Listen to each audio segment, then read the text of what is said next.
This is Pat Soundbites Unplugged. Unplugged, the podcast where all the artists go to tell it as it is. Careers, music, tours, and more. And here's your host, the man that refuses to eat squid, Pat Calamari. Hey, Pat Calamari here, and this is Pat Soundbites Unplugged. Today is Sunday, November 24, 2019, and Sunday means only one thing. WBXO radio live programming begins with me at 5 p.m. Eastern Standard Time. 103.7 FM in your car on the radio dial or WBXOClassicRock.com on the internet. Go to my Facebook page. Let me know you're listening. Keeping new music alive on the radio airways, mixed with great classics. And that's what I do. Anyway, today, episode number 9 on the Pat Soundbites Unplugged.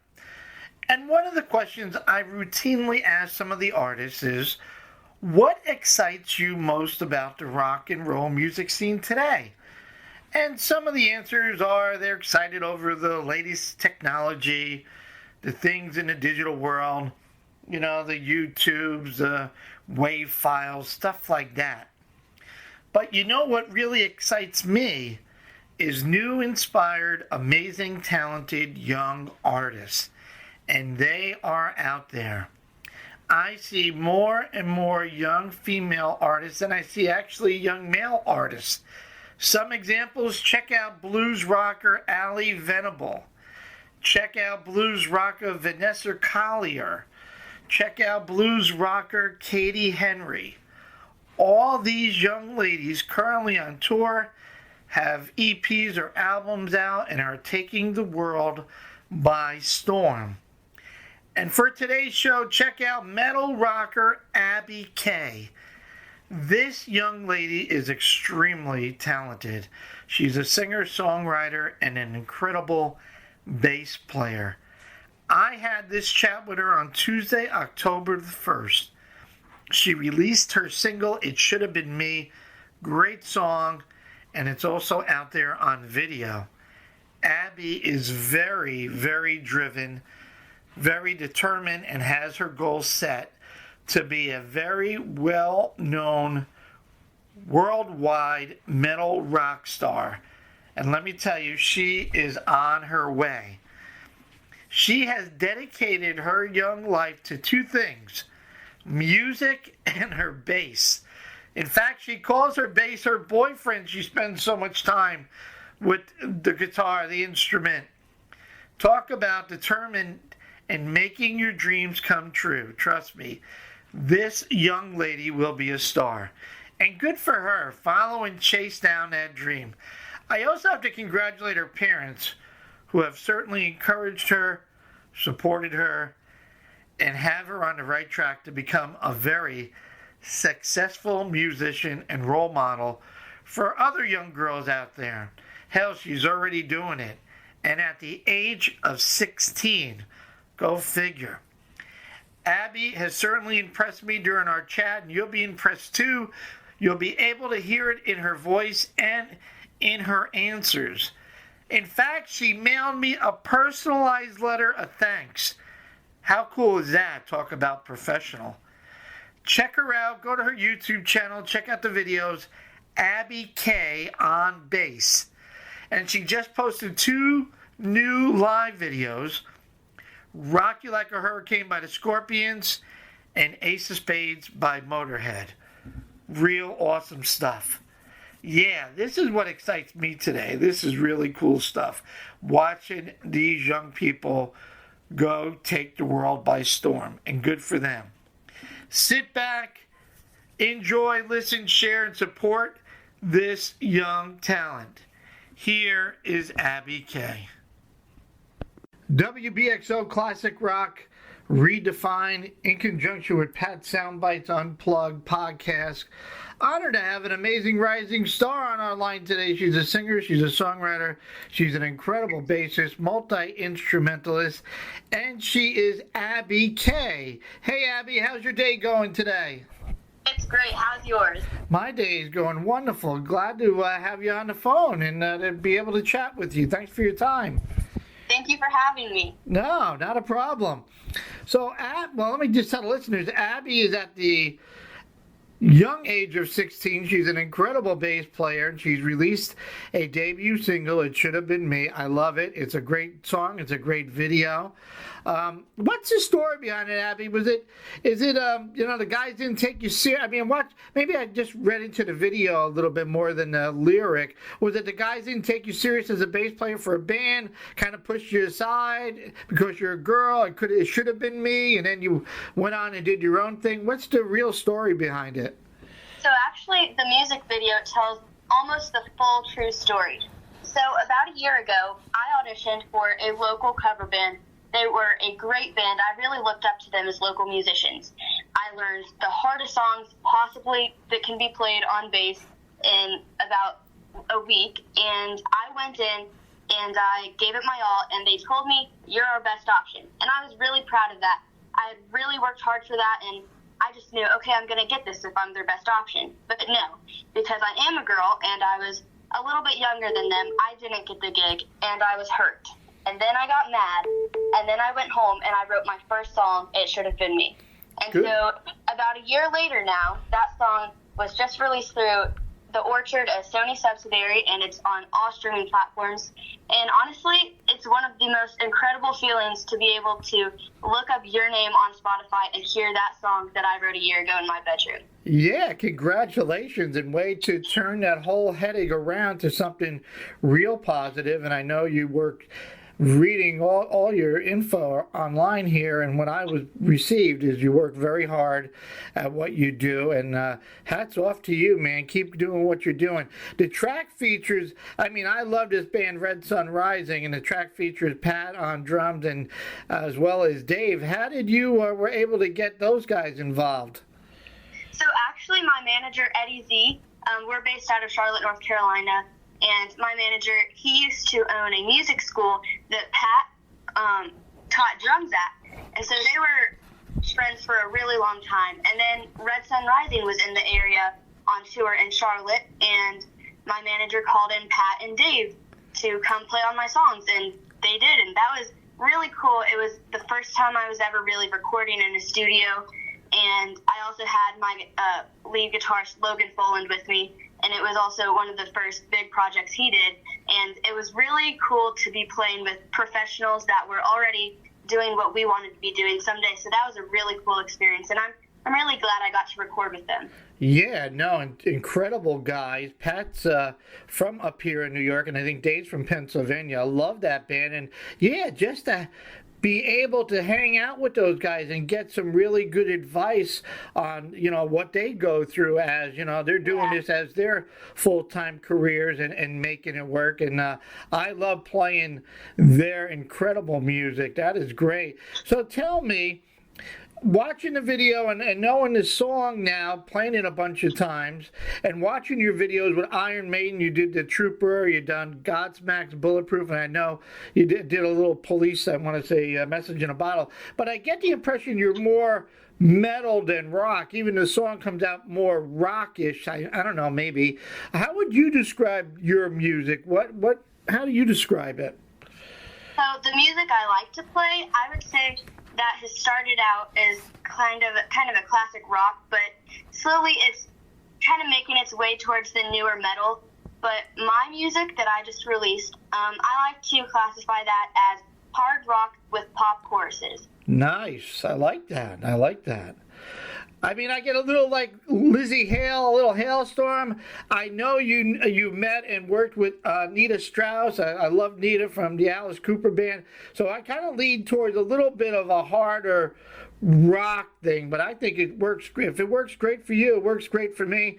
And as I said, I'm an independent, and I can play all day long any of your music and any of Hailstorm or Anita or anybody for the most part. So that's pretty cool. Let me ask you, incredibly talented young lady that you are, and I know adults struggle every day with public speaking, forget about getting on a stage.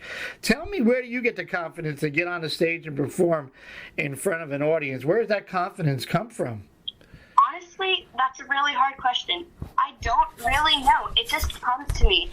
So I'm actually a really shy 16-year-old girl, don't really mix well with the other 16-year-olds in this generation, but I do have lots of friends that are in bands, and I mean, honestly, my best friend is my bass. But whenever I'm on stage, it's kind of like I'm really who I want to be. And we call it the light switch effect. So it happens whenever I put on the makeup. And I've heard that's also what happens, like when Kiss puts on their makeup, they become this character. And I get up there on stage, and I don't worry about what anyone else is thinking about me. I put on a show. I become who I want to be. Excellent. I love it. That's a very good answer. Good for you. And I know you mentioned Kiss, and I read that Dad's a big Kiss fan. I'm a big Kiss fan, and I guess it was Mr. Gene Simmons that you went to a Kiss concert, and you said, wow, I want to do that. Is that true? Yes. So I was about 12 whenever I went to that concert, and of course I was wearing the Paul Stanley makeup. I had really just gotten into rock music recently.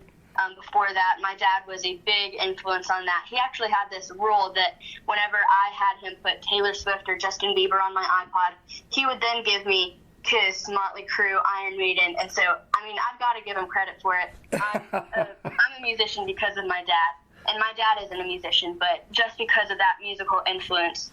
But at the Kiss concert, I just remember there was one specific moment. I think it was during Detroit Rock City, and that's also then the first song I ever learned on guitar. But I just knew. I looked at my dad, and I was like, okay, I'm going to do that. I was actually on top of his shoulders at that moment. And that's just probably the most influential moment that I've had in my life, because that's when I decided, okay, I'm going to do this. Good for you. Now, I've been to a couple of Kiss songs, and I believe they open up with Detroit Rock City, and it's a killer. And that is really cool. Now, I'm sure you realize by meeting other already established artists like even Pat or Dave or Nita, and I'm sure they've told you this music business has evolved immensely into this major hurdle for all musicians, old and new, that are struggling to get their new music heard and laying out all this money and videos and interviews and the time away from home and the constant touring and travel. And please don't take this the wrong way. I'm not here to try to talk you out of your dreams. I want you to keep going.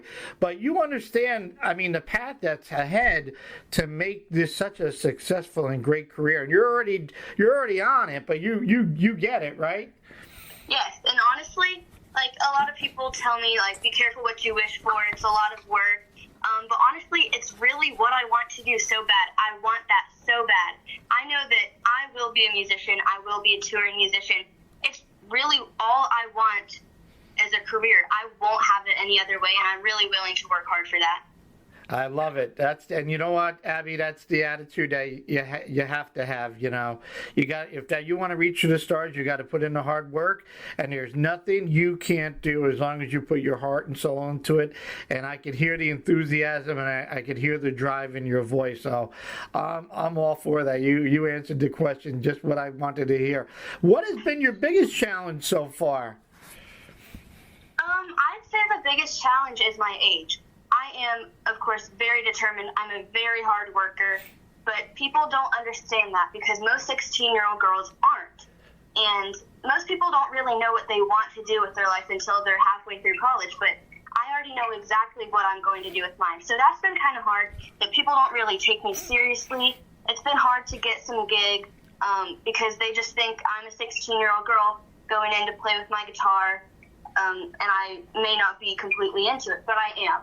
And always whenever I get these opportunities, I'm very thankful. I show up, I'm very professional, and I really think that does help me get more accepted, and people understand that, okay, she's real, she's going to do this. So I do think that's been my biggest challenge, but I'm definitely overcoming that. No, good for you, and that makes sense. Yeah, you're absolutely right. Your age, people go, really? But they don't know the hard work and effort that you put into it. And the minute, like you said, you put on the makeup and you grab your best friend, the bass guitar, and you go at it, and then people go, Oh, she is the real thing. We're talking to Abby K. Abby's released a debut single, It Should Have Been Me. It's a great song. It's available on all streaming platforms. I encourage you to go check it out, to buy it, to download it, and check out her video. She's an amazing talent. Abby, how do you define the word success?